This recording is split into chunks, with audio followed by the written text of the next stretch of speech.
This man is considered to be the best basketball player of all time, and I agree. But I have a question for you. How much of his success is due to his physical gifts? This man is considered to be the best baseball player of all time, but how much of his success is due to his physical gifts?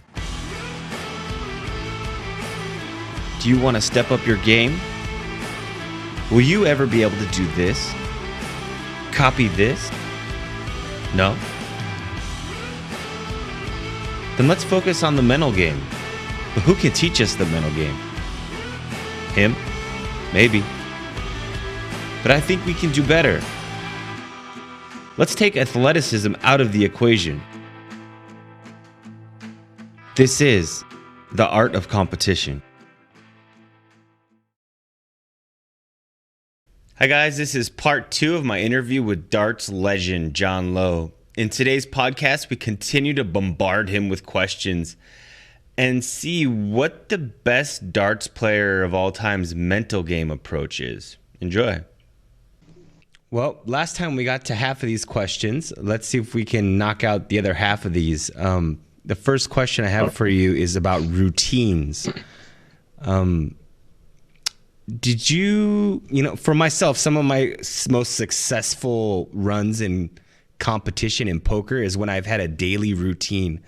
I've had this life stability where I was really rooted in my house, and like I had been living there for a while. I had been living in isolation, living by myself, often by myself a lot, playing poker every day, just by myself playing poker. Can you discuss the significance of routines for you, and was this a focal point for you in any way? Yes, always. It's important. I mean, very important. Yeah, you've got to have a routine. If you haven't got a routine, then you can't adapt a way of doing it easy. So my routine would be similar to what you say, probably on my own here, practicing away on my own. The routine for me is not just about getting up at a certain time. It's about actually working out a routine on the actual dartboard, which way you're going to throw at it, which way you're going to learn to get better. But I would do that.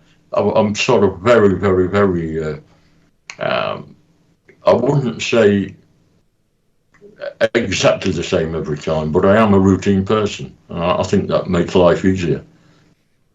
So most of your routine revolved around your practice routine. So you would have like a certain pattern that you would do on the dartboard?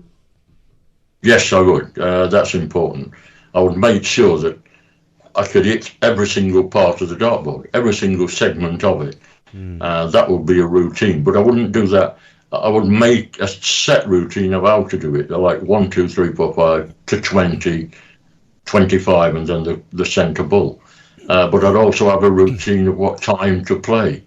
If I was on TV at 5 o'clock in the afternoon, I wouldn't practice that day at all till probably about 3 or 2 o'clock. I would make sure that I got ready for that 5 o'clock, if you know what I mean. If I was playing at 10 o'clock in the morning, I'd make sure I was ready for 10 o'clock, because your body's different at different times of the day. Did you have like a morning routine that involved your darts at all? Like, or was it just like darts was not on your mind when you woke up? You just kind of, you know what I mean? I do, but say you travel to an open event, a big open event, say like, let's say Las Vegas, where they start to play at 10 o'clock in the morning. You've got to be ready for that 10 o'clock. So right. Even if I'm at home in England, I would make sure I was ready to play for 10 o'clock. Then my body would feel okay. But if I'm not playing till midnight, then I'm not going to get ready for 10 o'clock in the morning. And I think you've got to do that. You've got to make sure there's more to it than just playing darts. It's obviously about the right time to eat, the right time to make sure you're very best to do it.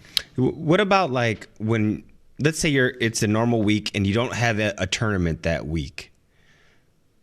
What would your routine look like then? Then I would tend to completely forget all about it. Break away completely. Because I believe the more that you do something, the more actual mistakes you build. So I think you're better off sometimes to blanket completely, do something totally different, and then when you come back, you start from basics, but knowing what you know. Would you be rusty at all? Like, how long are these hiatuses? How long are these breaks? For right now, I mean, I'm only doing exhibitions, okay, at the moment. But over the Christmas period, New Year, I would have, let's say, 1 month off without even touching a dart whatsoever. And then when I know the next competition or booking that I have is the 21st of January, that's a very big one. So I will start next week and then build up over a 2-week time to that event. Wow, that's interesting. That's quite different than other people I've talked to. A lot of people are just plugging away obsessively every day, hours and hours every day. But for myself, if I do that, I lose a lot of enthusiasm and focus. It's a lot of useless practice if I'm not really concentrating, I do. I mean, I know quite a few professional golfers that are competing on the world circuit. And when they play so much, traveling all over the world to different events, when they do get a 2-month spot, they just quit. I don't know whether you know golf players, but living very close to me is a guy called Danny Willett, who is a World Masters champion in America. And he just quits completely. And he may even turn up and we'll just have a talk and a chat and talk about the game, but he just leaves it alone. Then when he goes back again, he said it reverses back to his best, not to the ones full of mistakes. What is your reason for taking those long breaks? Because I think you have to get away. You can't make it non-stop. It won't do. I don't think it does anybody any better. Once you've learned how to do what you want to do, then you've got to start focusing and get ready for that actual event. But to keep doing it every single day, I think that would be all you'd be doing is just going through the motions. So, and it's basically boredom in a way. Yeah, it makes total sense. I guess you just be careful not to take too long of a break and get rusty and yeah. That's really surprising. You know what I think it is kind of different strokes for different folks. Maybe some people, if they really, really love, in your example, if they really love darts, maybe for them it's okay that they practice every day, hours and hours. But maybe for someone like you, maybe for you it's not right, because maybe you'll get burned out, you'll get bored. Maybe it's just different for everybody.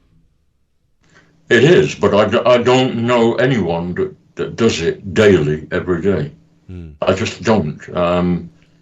They need a break, but some worry that they have 4 days off, then they think they're not going to be as good. Well, I do know people that, like the one of the best basketball shooters, his name's Dave Hopla, and I know he says something different where he says, like, man, just practice. He's like, I practice every day. I shoot more shots than anybody, and that's how I became, one of the best. So different strokes for different folks, I guess.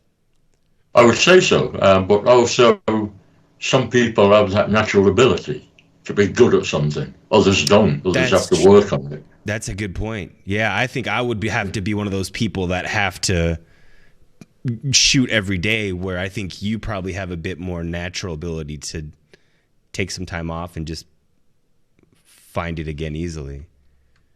Yeah, it doesn't come by easily, but what you do is you find out your mistakes, what you've been doing wrong, because you've gone back to basics.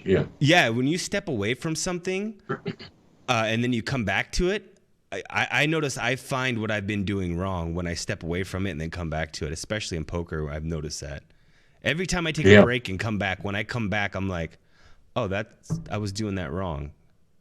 For some reason, it becomes obvious. That's exactly the same with me. Because wherever I'm doing it, eventually I start to slip off. Whereas, if you know what I mean, all of a sudden I think, well, why am I not that good now? And I know why, because I've done too much, carried on for so long that I've adapted or brought in a mistake what shouldn't be there. Do you have a story about that? Maybe something. I can't pick one out. I mean, because the simple reason is once you've lost, you're out of the event. And so then you think, oh, I did that wrong. If the other fella's better than you, then and you're playing well, there's not a lot you can do about that anyway. But you realise afterwards, I made a mistake there. I should have been entirely different, maybe a little bit slower, maybe a little bit faster. There's lots of things that you've got to take into account. And the nice thing is you start again. So if ever I've lost, it's just a set known thing. I just shake hands, walk away and say, well, I did okay, and then come back and start again. When you practiced, how long were your practice sessions? The practice sessions would be whatever I've set my field out to practice. So if I want to go round the board, like the doubles, not the singles, if I go round the board 1 to 20 bullseye, I may set the practice session at 6 times around. And then once I've finished that, choose how long it takes, I'll stop. And then I have another session where I might do 100 hundreds. So I have to score 100 times. In terms of a time frame, is that an hour? Is that 2 hours? Is that 30 minutes? It would depends on how well I'm playing, obviously. But it wouldn't. I wouldn't come out and say, right, I'm going to practice for 2 hours. I'd actually do what I've set my task out to do, and then finish. And that way you know you've done it, and then the next day toughen it up a bit more, try a different routine, so boredom doesn't come into it. Did you ever keep track of your misses, your makes, your progress, your improvements, or anything like that? Did you keep a journal about this stuff at all?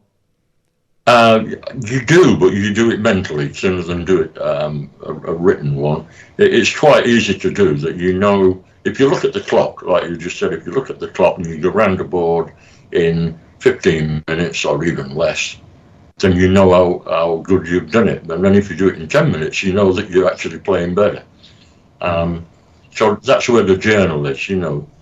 It's a matter of, it's a mental thing. You get it right in your mental attitude towards it, and if that's okay, you're going to do well. Cool. Okay, so this next part is kind of a big topic about visualization. So what I've done is I've broken down this into 3 categories of short-term visualization, mid-term visualization, and long-term visualization. First, let's talk about long-term visualization, and I'll define long-term visualization as more than a couple days before the next competition. So the days, weeks, months, and even years before like a big tournament is played. For example, for myself, I had a poker tournament like on a Sunday. Every Sunday I would play poker tournaments. So I'd have the whole week to kind of visualize this tournament on Sunday. And like I remember I was working graveyard shift, and all night long working graveyard shift, I was just playing poker in my head.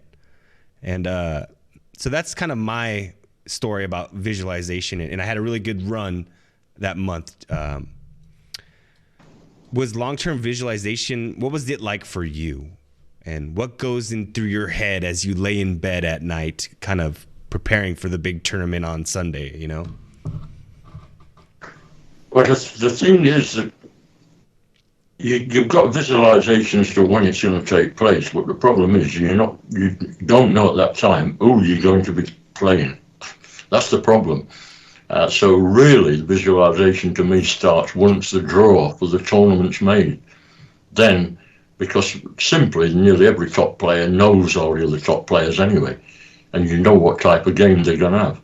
And they don't all have the same game. It's not just all about hitting the big scores. It's a bit about the mentality of the person as well. And you know sometimes if you change your game slightly, that fellow doesn't play up to his standard.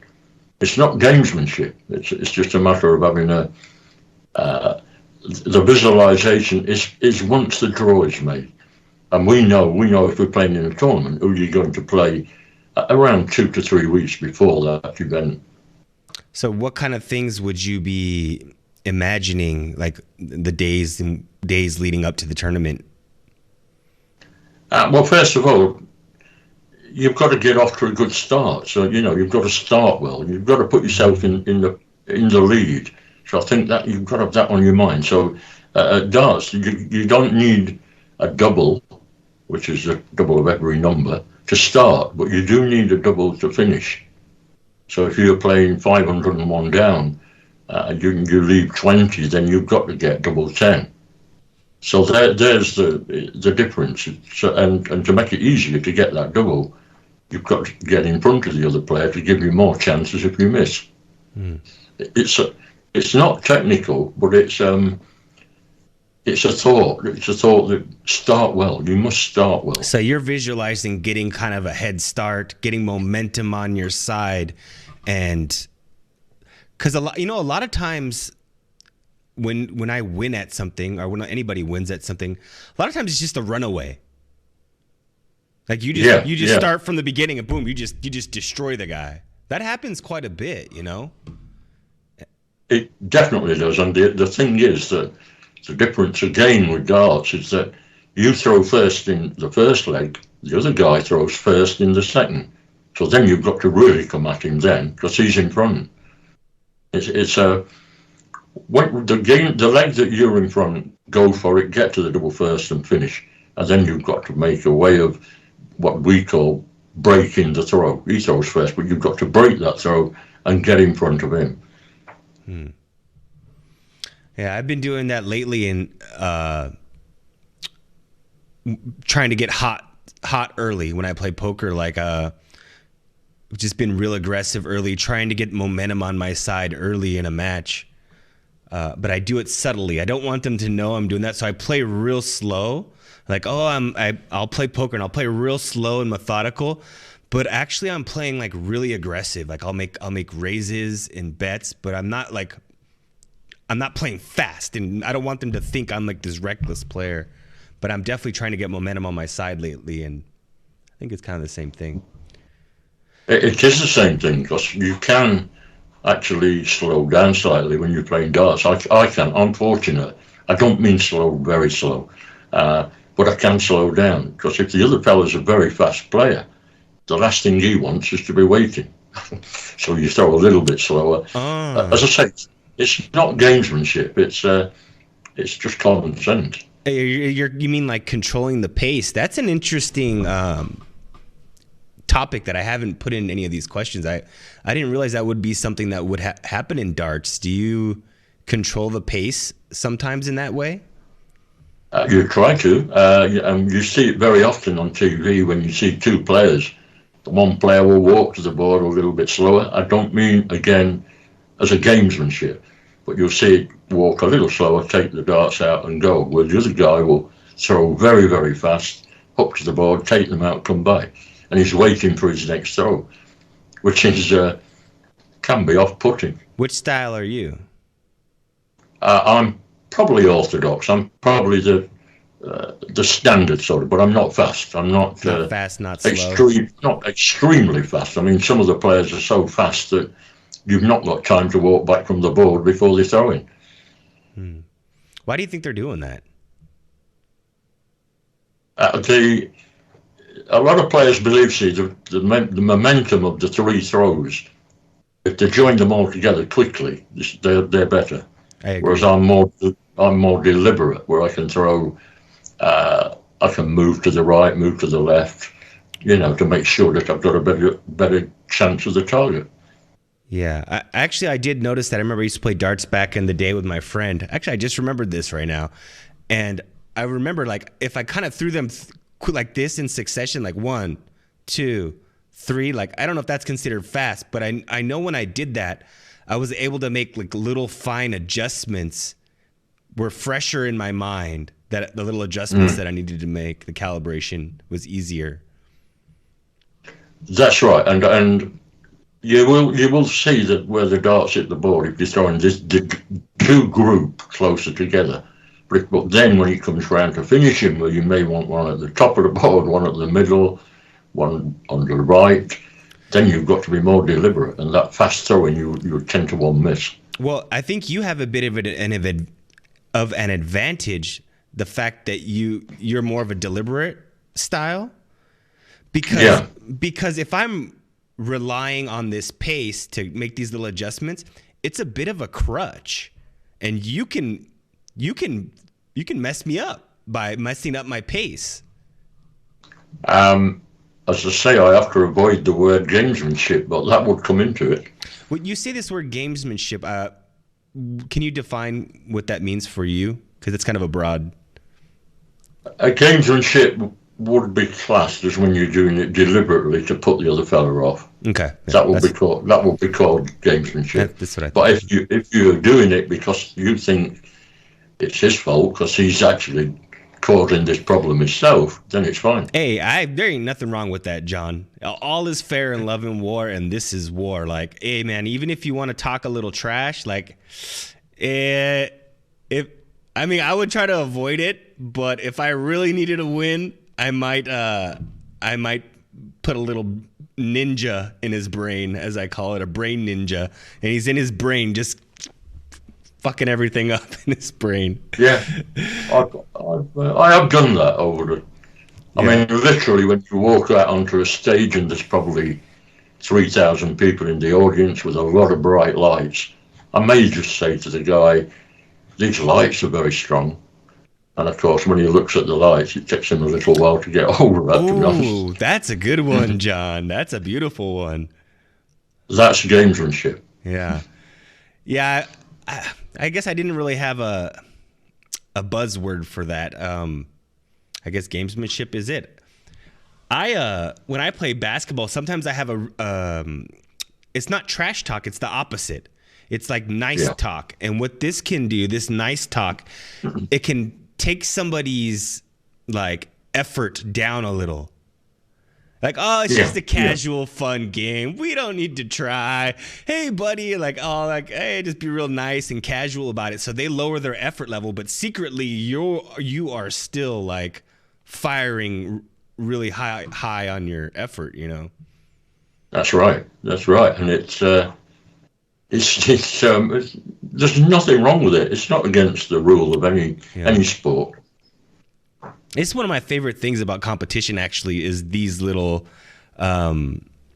subtle ways to get an edge or get in your opponent's head. Anything else? Do you have any other stories? Like that light, I really like that light one. That can really, that's a good brain ninja. Well, it is, because when you think of what we do, we're facing forward and there's no one in front of us. There's a camera that we can't see through the camera. So we've no idea. 20 million people or whatever watching. We don't know that. But all the people are stood behind you or sat behind you. So that's another thing that you can actually say to the opponent. If he's a newcomer, you can't do this to any of the guys who've been doing it for years. But I mean, the thing is, you could say to him, there's a lot of people in here. Of course, that again affects his, oh dear, there's a lot of people, yeah. Then he'll have to figure out, maybe his nerves may go a little. You never know, but if it helps, get distracted. Hey, it's got to help at least. Like, even the strongest, mentally strong person, that's got to affect them even a little bit, you know? It depends how they reply. If they do reply, say, "Oh yeah, I'm used to this," then you wasted your time. Maybe, yeah. Yeah. That was a bit of a tangent, but I just love that kind of. Another one I would do in basketball is. Remember, I asked you last time. I said, "Hey, what are you thinking about as you go to shoot?" And you said, "I don't really think about anything. I just think I'm gonna make it." I know for me, if I'm thinking about mechanics, like, okay, I gotta have when I'm shooting the basketball, I gotta have my elbow tucked in, make sure it comes off these things. That's too much, and I'll airball. I'll shoot terribly if I'm thinking about mechanics. So what I'll do is I'll tell my opponent, "Hey, your elbow sticks out a little bit when you should. Make sure you tuck it in." And now I've got him thinking about mechanics and overthinking it and stuff, instead of, like you suggested, just shoot confidently. Yeah, yeah. It's ours is a little bit more difficult than that because you're one-on-one on a stage, and you don't really speak to the opponent at all. You just sort of ignore him completely and just play the actual dartboard. Has there been cases of people kind of verbally jousting or gamesmanship? Is there like, why is that not a thing? I think I might, if I ever got into darts, I might bring that in and try to get an edge that way. Oh, it's happened for years. It's always happened. It's only actually 2 years ago when one player was fined £20,000 Oh, for bad behaviour gamesmanship. oh, okay. So turning round and raising his arm underneath the other fella's face and shouting yeah when he scored the double. And of course they found it, said it's against the rules of the game. He can turn to the side, turn to the audience and do it. But to do it to the other person, it's classed as gamesmanship. That's why. Suspensions, all sorts of things have come in, yeah. And of course, there's a lot of gambling. John, if they started to allow that, that would catch on. Darts would catch on in America. Darts would catch on all over the world. It would be more popular. Like, I think, have you ever seen the movie Happy Gilmore?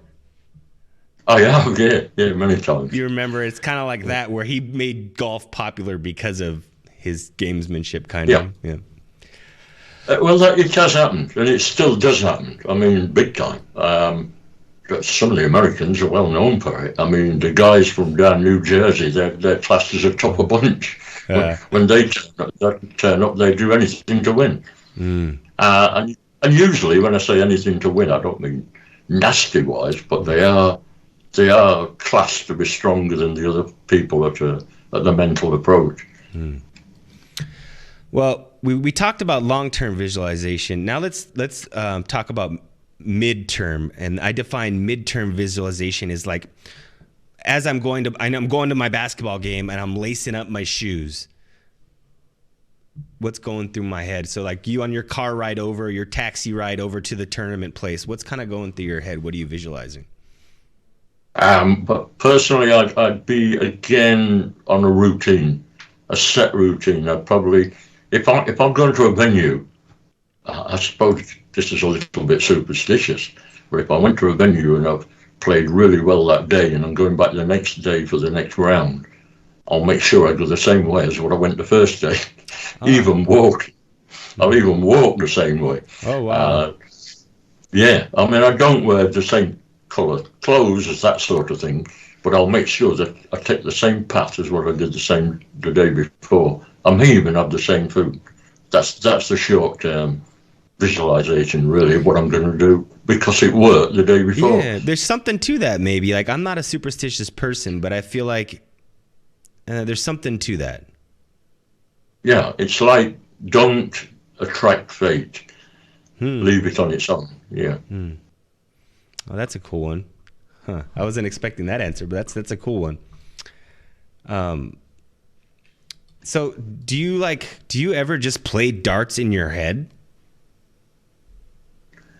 If that's possible, I'm not quite sure it is. Okay. Yeah, the mental approach to it will be the way to finish. If you want 120, for instance, you know the proper way would be triple 20, 20, and double 20. You need to know all them things. There's quite a lot of combinations of how to finish.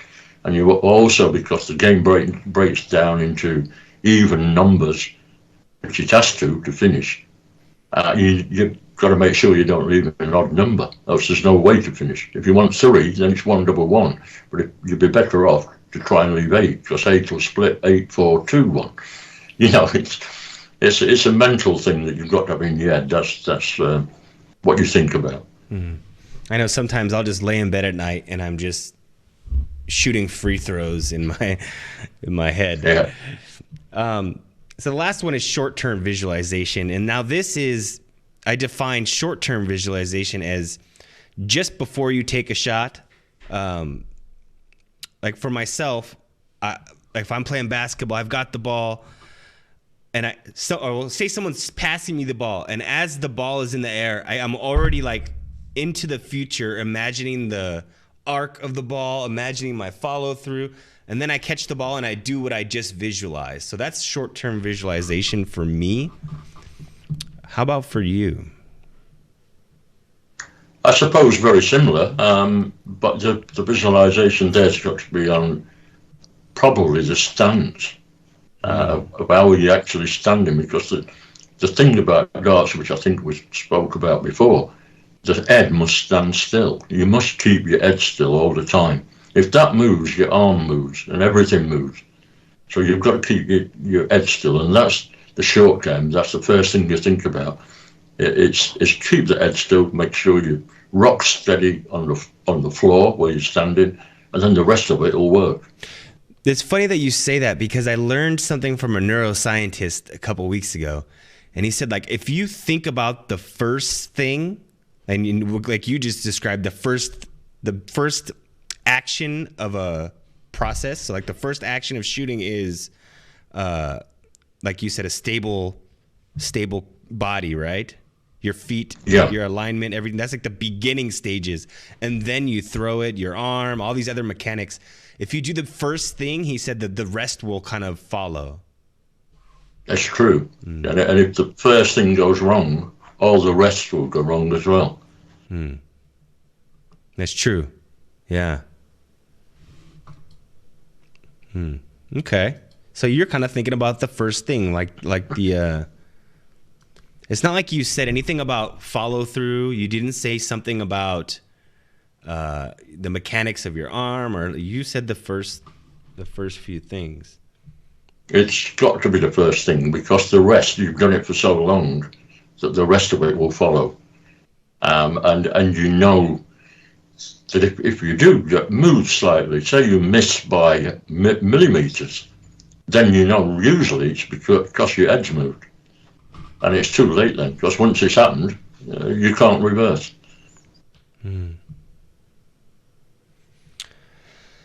Okay. So this guy, Dave Hopla, is the guy I was mentioning earlier. He's like the best basketball shooter. And when asked what's the most important part of shooting, his answer was your elbow under the ball. What's the most important part of shooting darts? Like if you had to say one thing. Well, I have said keep the head still, but the other thing is, on the actual action itself, is to keep the elbow in. Because when you pull the arm back, the arm will move around. But if it's in and then completely in line, so the forearm is upright, completely vertical, it will stay straight. But if the elbow's out, when you pull back, the arm actually moves to the right or the left. So you've added a mistake, as it were, into the throw. I'm not sure I'm following you. What do you mean the completely vertical? You mean the 90 degree? Like a... Yes. The from the elbow upwards needs to be complete vertical. But also because if it's not completely vertical, don't you like pull back though? Don't like this would be vertical. Yes. But you pull back, don't you? Yes, you do. But I don't mean from the arm pulling back. I mean from the elbow must be vertical to the forearm all the way upwards. Not like that. If it's like that, when you throw, the elbow will come like that. Okay. So you mean like the hand over the elbow, like this, yes, not like this, not like this. Like no, that's the same. It's got like, yeah. That's the same thing that Dave Hopla says. Yeah. Yeah, and it's the basics, because if the stance is wrong, you're not able to do that. So you've got to get the stance right first, and then that brings that elbow in. So if you're moving, and once that goes, then the dart goes. But if you could put the elbow on a piece of wood there and just practice like that, you'd finish up an absolutely brilliant player. Yeah. But by making that static is against the rules of the game. Right. Well, that would be nice. Yeah. Oh man, I had a question for you. It slipped my mind. Oh, I was playing darts the other day, and am I supposed to spin it? Like, Um, how do you make uh, it? you, did you realise you were doing that? I noticed it wasn't flying. It wasn't flying straight unless I put the spiral on it. So I was trying to put the spiral on it. Well, it's quite amazing that you should say that, because not a lot of people realise that the way you grip the dart, when you release, you can actually spin it. But you don't know you're doing it. Yeah, I figured I kind of had to. It's like throwing American football. You ever try to throw an American football? It's just gonna tumble if you don't put the spin Yeah, on it. if you Yeah. don't. Yeah, yeah.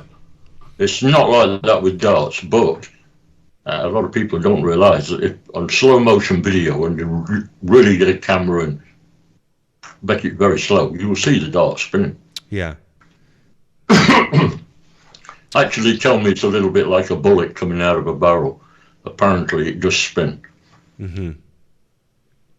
But it's nothing that should work on, because it's not important that you do it.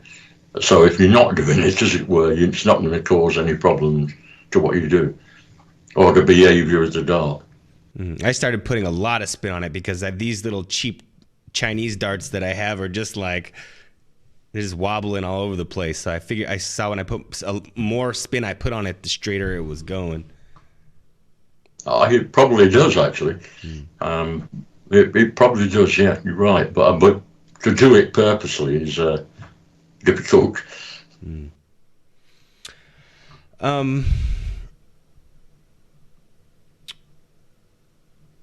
Last time you talked about follow through, and every sport, baseball, American football, basketball, golf, they all talk about this and put a really big emphasis on it.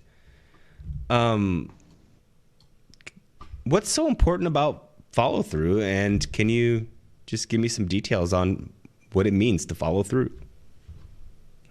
Well, with darts, you actually following through that to the target area. You're looking at the target area, and your hand actually follows through to that area. Obviously, it's not going to reach it. And I play a lot of golf, and I know for a fact if you don't follow through on the ball to the target area, you will lose probably 10 yards on the drive, for one thing. And at football, it's very important that they follow through when they're kicking the ball. You see it, the foot will go right through. It's just taught that that's the proper way. If you stop, it's like if you throw a dart and you stop the minute it releases your hand, it will not go to the target as good through the actual air.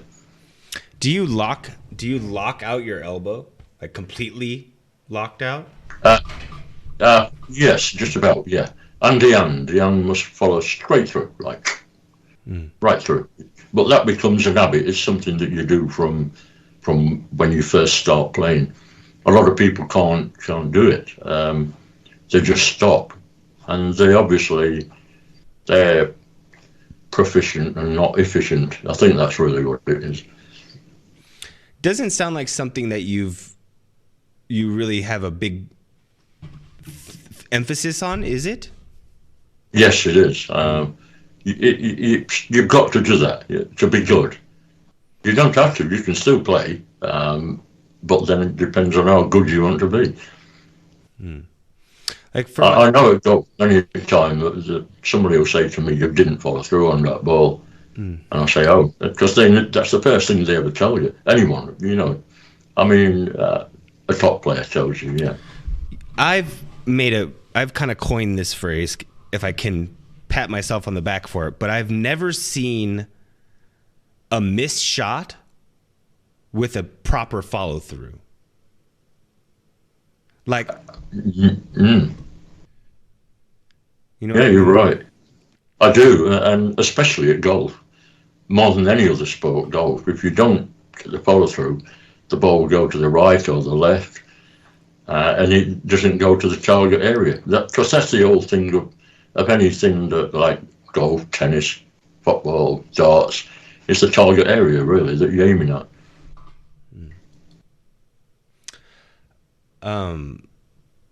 Next thing is mental fatigue. perhaps even physical fatigue, enthusiasm fatigue. Did these come up for you? Were these issues for you? Did you struggle with these? I don't struggle with them, but what I do, I know when they're there, and I know then your game drops off.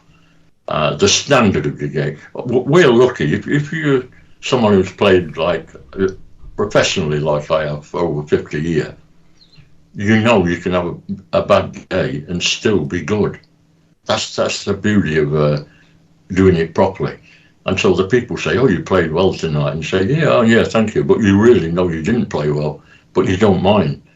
Because that's when you're mentally fatigued, when it's come in and you think, "Oh dear, I'm finding this a bit tough." But they think you're not. They think you're playing really well. That's the difference between a pro and the amateur player. That probably accompanies being a natural shooter too, like we talked about before. You seem to be more of the natural finesse there. Yeah, it's people watching things, and they'll say to you, "Wow, you make it look easy," and yet at that time you're not making it. It doesn't feel easy. You think, "I'm struggling a little here," because the standard. If it's easy, then you've sort of had a game and not even know you've been in it. That's how easy it is. But when you know you've been in a game, all of a sudden you know you're not on form. So what do you do how do you remedy this when you can feel like, "Oh man, I'm just not focused. I'm tired. My brain is tired." What do you do to remedy that? If I can, then that's what we said about earlier. I stop for the next week and don't do anything. Yeah, I figured. Then when you come back, you're fit and you're ready to go again. But what if you're in the game though?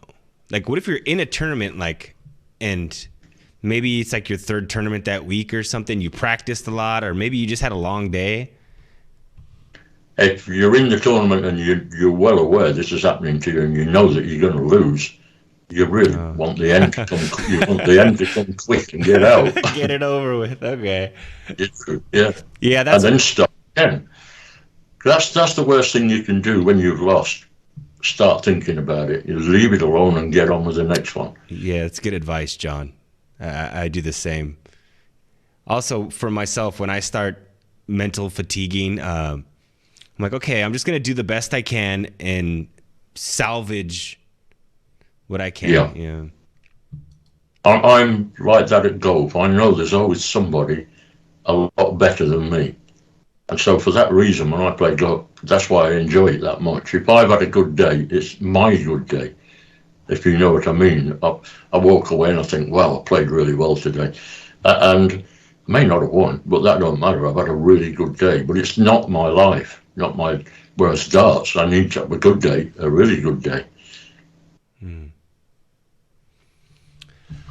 The next topic is I don't know if anybody else has used this phrase before, but it's called micro edges, and I'll give you an example of micro edges. There's some cyclists that were trying to. I think they were an England cycling team actually, and they were trying to move up the ranks and get better. And they did so many little detailed things to get the smallest edge against their competition. Like they painted their bikes white so they could see any dust specks that might get in the gears. And that one speck of dust may not seem like a big deal, but over a 500-mile race, that one speck of dust has the smallest micro effect. Was this a focus for you in any way? Micro edges, anything in darts that you focused on like that? Probably, because I think I said this before to you. I've always tried to figure out how I get the dart to throw it, and it works. Which is back down to micro edges, as you say.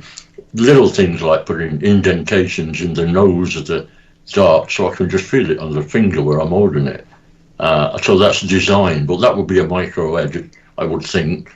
Taper the barrel slightly, maybe have the point might have slightly longer or slightly shorter. It's the dead same thing as what you're saying about the cyclist. But really what it comes down to that is once you think you've got it right, you actually do perform better with it.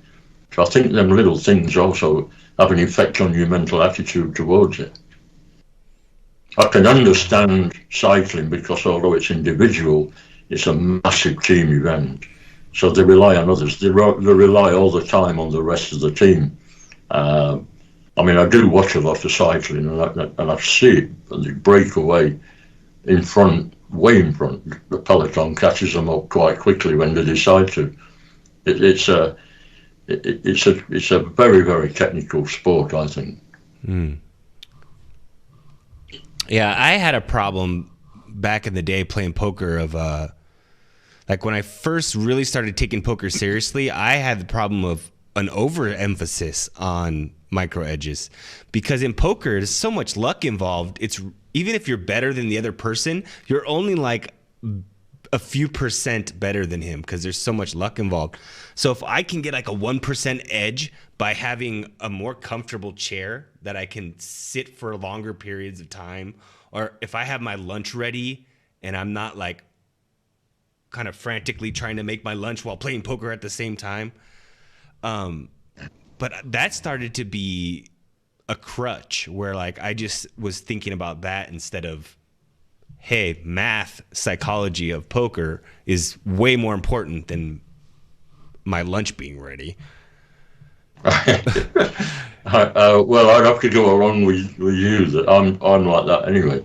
I would make sure that my lunch is ready at the right time. I'm like that because I think that's down to preparing to make sure the rest of it works right. Mm-hmm. I would definitely say that. I mean, for me, it's like having a pair of shoes. If I've got the right shoes, then I feel great. And I think that's that's just something that I've worked on. And it takes a lot of doing to find a pair of shoes, to be quite honest, to stand exactly and feel comfortable.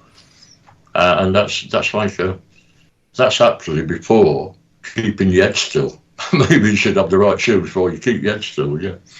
Michael Jordan used to wear a brand new pair of shoes for every game for that same reason of, just makes you feel good. Like I feel something about that new soft shoe feeling. It's true. Tiger Woods had said the greatest thing about playing golf is having a brand new golf glove. He's always said that. Oh, a golf glove. And I'll tell you, it's the nicest thing you can ever put on, a real Cabretta leather glove. It's great. And then he always said that's the best thing he likes about golf, which I thought it was a joke to start with, but then I realised what he means. It feels better. So this project I'm working on here, commonalities amongst champions,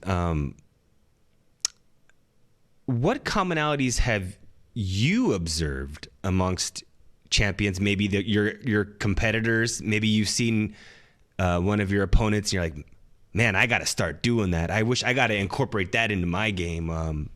What commonalities have you observed amongst champions? I've observed everything they do wrong, as opposed to what they do right. Instead of saying I want to do that, I usually say that's something I don't want to do. So I have the other way around. I reverse that. It's probably reverse psychology, really, when you think it. But to myself, whereas I say, no, look how far out his elbow is. Look how far he's leaning forward. Or maybe his hand is too high above his eye line level. And I look at the little things from looking at the piers. Yesterday, I could see somebody that holds the dart, not level with the eye, but just underneath it. Gives a clearer view. Things like that. Them little things that once you've got them and they work for you, you keep them. But noticeable from me is the seeing players that don't do it right. And again, I go back to golf, all down to the grip, where originally the Varden grip at golf is the natural golf in the whole world, and always has been. So I've tried to bring something into the sport of darts, that the grip I have and things like that. I'll be renowned for it forever. It's like a legacy that you pass on. You're talking about the dart. You said it shouldn't be at the eye line. It should be just below it? Yes. Is that like so you can see, so you don't block your own vision? What's the reason for that? Yeah, it is, because you should not be looking at the dart. It shouldn't be there. What you're looking at is the target area. Right. The way I always talk about that is a shoemaker that's repairing a shoe. He never looks at the hammer, he looks at the nail, the tack that he's knocking in. If he looked at the hammer, he'd hit his thumb. So it's the same thing when you're playing darts. You must look at if you're going for bullseye, the cork in America they call it, you look at the cork and that's what you throw at. If you're looking at the dart, it will not necessarily go there. I remember you said that when you throw the dart, it actually goes up. It's called a weep, and you need really slow video to see this, but it is, you will not believe it. The dart it's just slightly, it's just a little bit, right? It's unbelievable. It doesn't go in an arc at all. It actually dips down and then it comes like a weep, and they call it a weep. Wait, when it leaves your hand, it goes down and then up, or it goes? It up? Does, yeah. You throw it, and you'll not believe it. It dips down and then goes like that. Huh. And it's to tell someone they just can't believe it. But once they see it in slow motion, because Unicorn, the company that I worked with forever, they decided to spend a lot of money and make a slow motion video, and then try and correct the dart or missile so it works even better. And unfortunately, when they didn't they wanted to call it the perfect dart, but they couldn't, because if you're throwing at treble 20 and it doesn't go in, you can't really call it the perfect dart.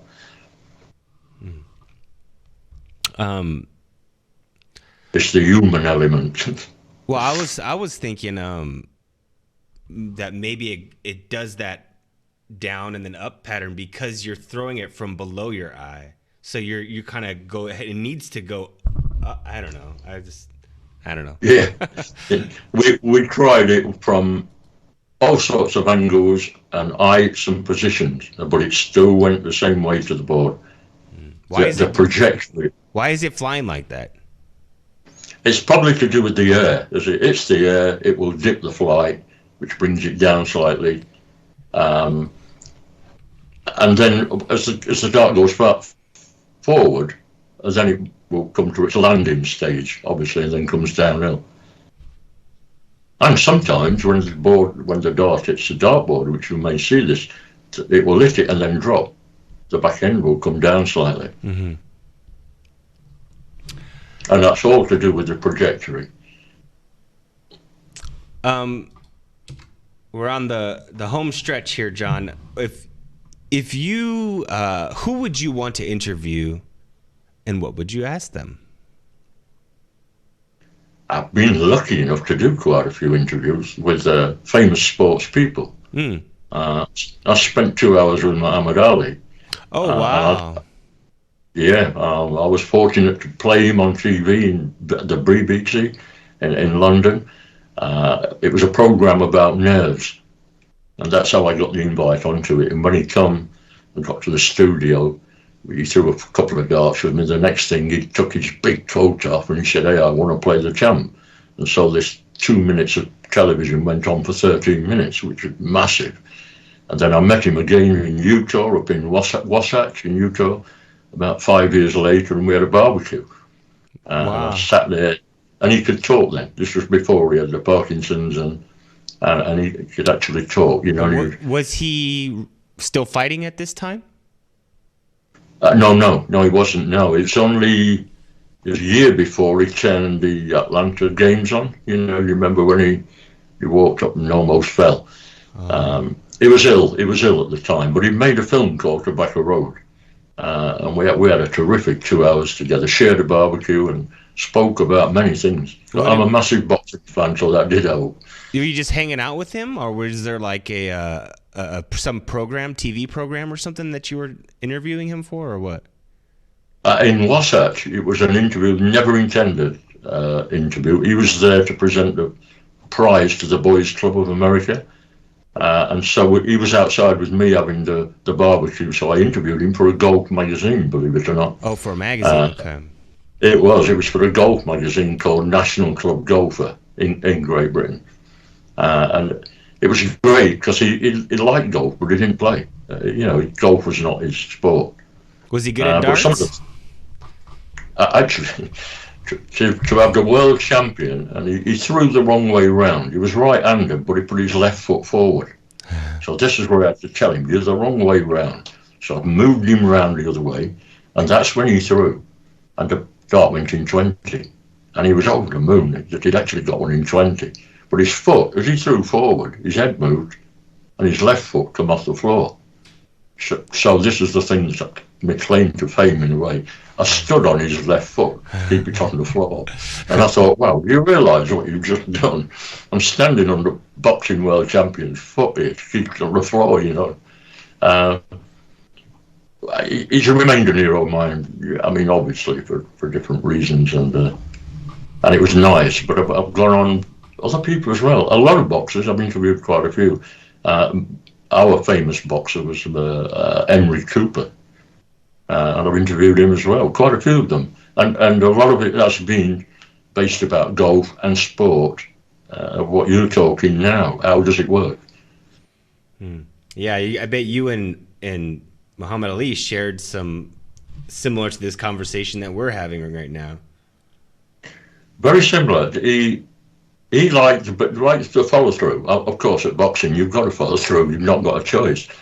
But he was similar to that. And if you look at the stance of a boxer as well, it's not uncommon towards darts. They put one foot forward.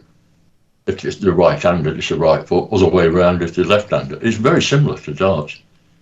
And if you think about it again, darts is one-on-one, where boxing is definitely one-on-one. So the mental approach to it as well is very similar. Mm-hmm. Well, that's cool, man. Hey, barbecue with Muhammad Ali. And unforgettable, he actually signed mega autographs, all on tracks, religious tracks. Is Jesus really God? That sort of stuff. But his writing was perfect. That's a strange thing as well. I've got a book here that he signed, and it's signed a book. I've got Cassius Clay, and I've got Muhammad Ali, which is really, really nice in a way. What do you mean his writing was perfect? Like he just had really neat handwriting? Is that what you're saying? I am, and to say that he got Parkinson's, okay. When he put his hand on my shoulder, his hand was shaking like a leaf.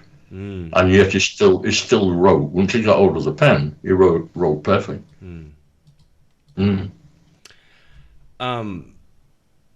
What would you tell, like maybe a fan or a 17-year-old kid, 15-year-old kid, something like that goes up to you, he's talking to you, he wants to follow in your footsteps, John. What do you tell him? First of all, I tell him that it's easy. Because that's the person you've got to do on any sport at all. Tell them it's easy. You make whatever you do difficult, and I believe that in the way of life. It's a bit different to education. If you're not clever enough to follow a good education to go through with it, it's different. But in sport, if you've got coordination, I suppose that's the first thing. If you're playing darts or you're catching a ball or throwing a ball, coordination is very important. But I say to them straight away, don't make it difficult, make it easy and enjoy it. And if you enjoy it and then pick the real things up in it and make sure you stick to that, then you'll be okay. That's wonderful advice. And I think what you just said is why it comes more naturally to you, I imagine. Well, I am a good learner. I've always been a good listener, and I'm also a good learner. But I do know if I can't take that learning far enough, then that's something I shouldn't be involved in. And hence, I played loads of sports, but I knew I wasn't very good at many of them. I think that just make it easy. It's you that makes it difficult. I think that I like that because I think that's probably why I would have to work so hard to ever be good at something is because I probably make it more difficult than it really is. When I was a kid, I feel like I was so good when I was a kid. I was such a good Yeah. shooter. I was so pure, and I had that natural ability. But then when I got older, I don't know what happened, but it's gone now. Yeah, it's depends on what kind of sport you're in. I mean, golf. When you get older, you're never going to hit the ball as far, even though you've got Right. equipment now that lets you do that. So then, that's for me. That's why I just enjoy. At the age I am, I enjoy going out and playing. But you can't reverse. Can't reverse. And same with darts. When you get to my age, I'm not going to go back to being world champion. But I've already done that, so I can live on the laurels and carry on and still enjoy it and produce the type of level that encourages others to play. Oh, you playing? Didn't you say they had like senior tournaments? Yeah, we've got now a seniors tournament on TV, but the qualifying age for it is 50. So in many ways, that's like saying you become a senior when you're 50, which is a little bit on the low side, but they need to do that. Why? They followed golf. Golf again, the seniors tour at golf started when you're 50. So it's keep creating the spectators, what you've built up for donkey's years, they can still follow you and support what you're doing. Well, that segues nicely to my next question is, can you tell me a story like about your peak, the peak of your career? Can you kind of recreate that moment for us? Well, probably there's many different ways to determine what the peak of what you've done is. To become world champion is got to go down as the peak. But I always had this thing that to become world champion once, you may have just been a bit lucky, because you're not playing necessarily the best players all the way through. You're only playing the ones that are left in after the first round, second round, third round. So I had to win the world championship again to prove the first one to me wasn't just a little bit lucky. And unfortunately, I went on and won it 3 times. So all of a sudden, now I realise, hey, I'm a world champion. But the peak was to do that perfect 9-dart game, which I spoke about, the fella did the other day on TV. That to me is the peak. And I follow that from Formula One, motor racing, that the champions tell me that to be on pole position, that's the peak. Not to win the race, but actually be on pole position means you've gone the fastest to qualify. And I think that's the 9-dart game. That will be the peak of my life. 1984, 13th of October. I was 1 year old. Oh, that's cool, man. That's cool. Yeah. My peak was embarrassing. I'm not even going to share it with you. I have Little League Baseball. Yeah. Yeah. How about your favorite quote or favorite, like some mantra that you stuck with you for your whole life? Maybe something that you just really like. I think I told you the favourite quote actually last time, just as we signed off. Oh. And it comes from Mark Twain. And it's winning isn't everything, but wanting to is. And that's my favourite quote. But wanting to is. Why do you like that one so much? I do, because if you don't want to win, if that's the whole idea of the sport. Everybody says, oh, the biggest word in sport in America is anticipation. I know, because every plaque or whatever I've had from America says, thank you for your participation. Sorry, not anticipation. Thank you for your participation. Well, to me, that's not what it's about. Being part of it is not what it's about. It's actually winning. Yeah. And so that's where I look at this Mark Twain. Winning is not the most important thing, but not wanting to win is. And stuck with it forever. Yeah. I think you had gave us a book recommendation last time. What was it again? It was Who Will Cry When You Die by Robin Sharman. That's right. John, that's all of them. We got through them all.